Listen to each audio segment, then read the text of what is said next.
salitang biglang naging sugat.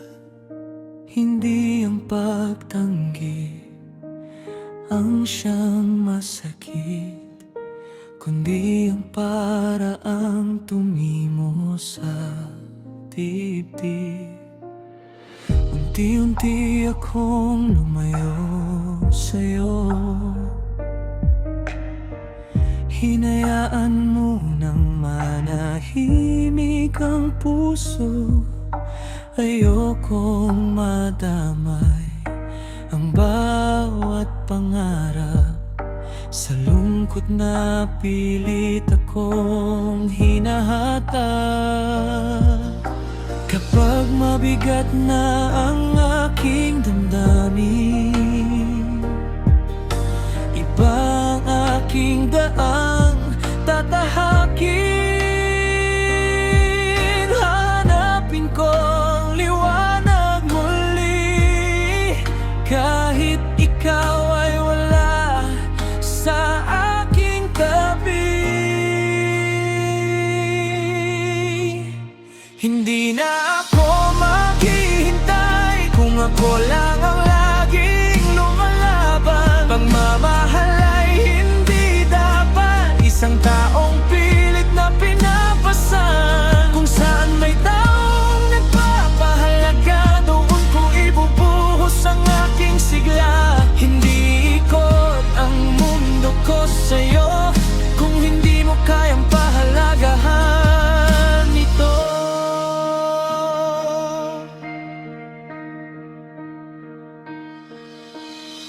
Minsan sa pinsan ako sumisilong, kapag ang isip ko'y puno ng tanong kung malapit lang ang mahal kong ina. Doon ko ibubuhos ang lahat ng luha.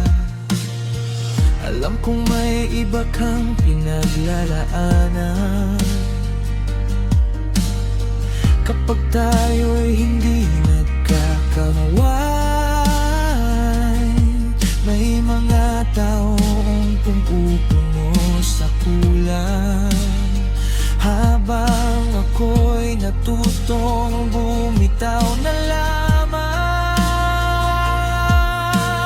dati akong handang magsakripisyo,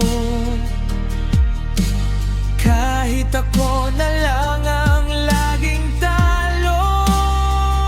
Ngayon ay natuto nang magpahalaga sa sarili kong matagal nang napabayaan.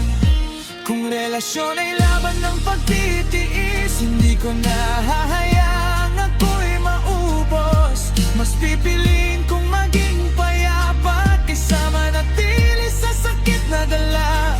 Hindi na ako maghihintay kung wala ring habang na manggagaling sa'yo. Panahon na lamang ang magsasabi kung tayo'y muli pang magkakatabi. Hanggang dumating ang tamang sagot, hindi ko hahayang mawala ang loob. Dahil ang pusong marunong magmahal, marunong din mo payangon at magpaalam. Kung tayo'y para sa isa't isa, panahon ang muling maglalapit sa atin. Ngunit kung dito na ang katapusan, pipiliin kong mahalin ang aking sarili.